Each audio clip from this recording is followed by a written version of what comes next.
15,000 feet, the Mustang was superiority. But if you get down the Mustangs below 15,000 feet, then the 109 was better, I found out. I told my pilots always, only if the windshield is filled up with the enemy, then pull the trigger. Hey everyone, welcome back to the channel, my fellow diecast collectors. Now today we are bringing you one from Hobby Master, of course, in 1/48 scale, so a little bit bigger. This is a Bf 109G-6 by, I don't know, do you know this name? Erich Hartmann? Of course you do. If you know your history or anything about dogfighting, you will know the ace of aces, of course. He needs no introduction, really. He's the highest scoring pilot of all time with 352 aerial victories, of course, in over 1,000 combat missions. Now, his last kill would actually be, I think, midday of the last day of the war. And as you can see, it's presented, as per usual, in the box nicely with some information on the aircraft on the flap. I think this was Hobby Master's first release of a G, so why not go for the good old Hartmann one here with the beautiful black chilled motif on the front, as you can see there. All right, what we'll do though is we don't need to talk anything more about him. We need to check out this beautiful model by Hobby Master and see if they've done him some justice. So let's open the box. Already with the model out of the box, it does come with the usual stand that these do come with. Luckily for me, this looks brand new and unopened. This is, of course, an older model, so if you do like what you see, you'll have to do the usual and hunt for one. So you do get the little baggie that does have the obvious aerial, the fuel tank, and the raised landing gear option. Move that out of the way. Alright, so we do have the cockpit section there. That does, yeah, looks interesting enough. You do have your little pilot figure, the slouched, hunched over Luftwaffe pilot as per usual, and the landing gear option. Let's get this out. Well, it's definitely, I don't think it's ever been opened, which is good. And one other thing that gives that away is the fact it's still got those blue stickers on the tail markings. God. Geez, hopefully they'll be able to be taken off since they've been on there for so long. Oh, God. Come on. Let's... that comes off reasonably okay. We might as well just chuck this little antenna on while we're at it too. We might set it up for in-flight straight away. Actually, we'll take the canopy off. We'll get our little pilot figure, and we'll whack Hartmann in there. See how he sort of slumps in there. Beautiful. And we'll put this back on. So it does have some really nice detail though. Very exquisite. I do like it. Let's see. Yeah, the blue stickers on that side. Might as well try and get that off as well. That comes off reasonably okay. We might as well completely set this up for in-flight, and we'll have a real good look at it. So your little piece goes in here as per usual.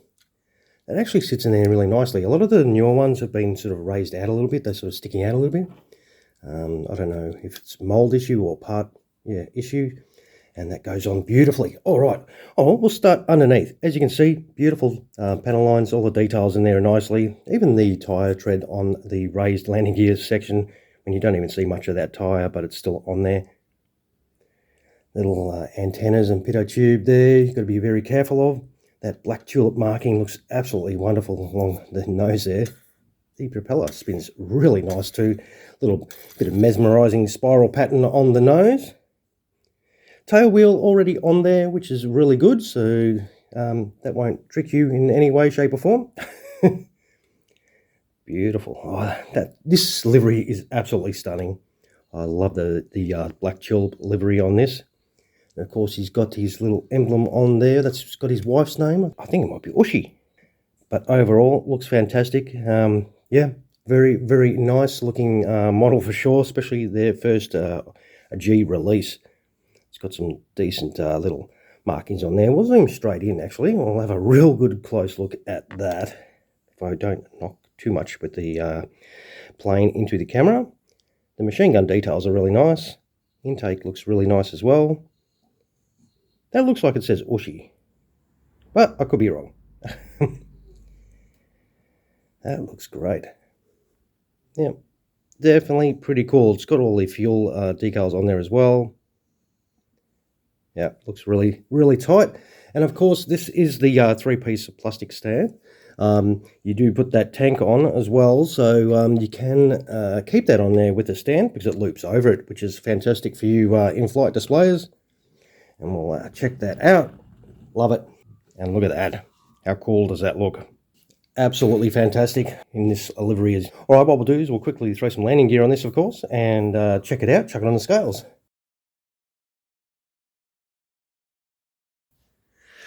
All right, now that we've got it set up, gear down, the usual routine, very straightforward. Now, the astute viewer should have noticed the difference in canopy. You can really tell the difference when you have it with the canopy open, of course, as you can see. It is the, I think that's called the Erla Haub. It is a one-piece canopy, as you can see there, for better vision than the normal sort of birdcage style that the aircraft usually does have. Now, these were normally found, though, on late G models, you know, like on the G10 or something like that. But they were commonly retrofitted to the G6, like the one we have here, as you can, well, plainly see. And it does look quite nice, but yeah, it's sort of a little bit unusual to sort of see the way the canopy sort of sits open like that, but it's pretty cool. It does look fantastic in gear down, as per usual. It's got the landing gear options that you just slot straight in as per normal, and then you can put your tank back over them. Of course, your little plug hole for your stand, obviously, and yeah, all good to go. Looks absolutely killer. Yeah, really like it. I like the fact that they chose to do their very first G model with the different type of canopy. Let's chuck it on the scales. And what do we got? We do have 248 grams there. So, yep, typical sort of weight. Very nice. I like it. I like it a lot. I like the black tulip motif on the front. It is really cool. I do like this specific sort of livery on this aircraft. All right, I'll wind up though. I'll take some photos of this, of course. Throw them on at the end as per usual. Don't forget, drop a comment below. Throw me some of those. And of course, punch the subscribe button if you have yet to do that. All right, everyone. Once again, thank you very much for spending your time, of course, for dropping past to check out another one of my videos. I hope it was helpful in some sort of way today. And it's always fun for me, especially, to check out some of the older releases when I can get my hands on them as well. All right, well, happy hunting for yours if you decide to choose to hunt one of these older ones down for yourself. But it is definitely a good one to add to your collection if you have yet to grab one when they were first released. Have an awesome sauce rest of your day. Cheers, everyone.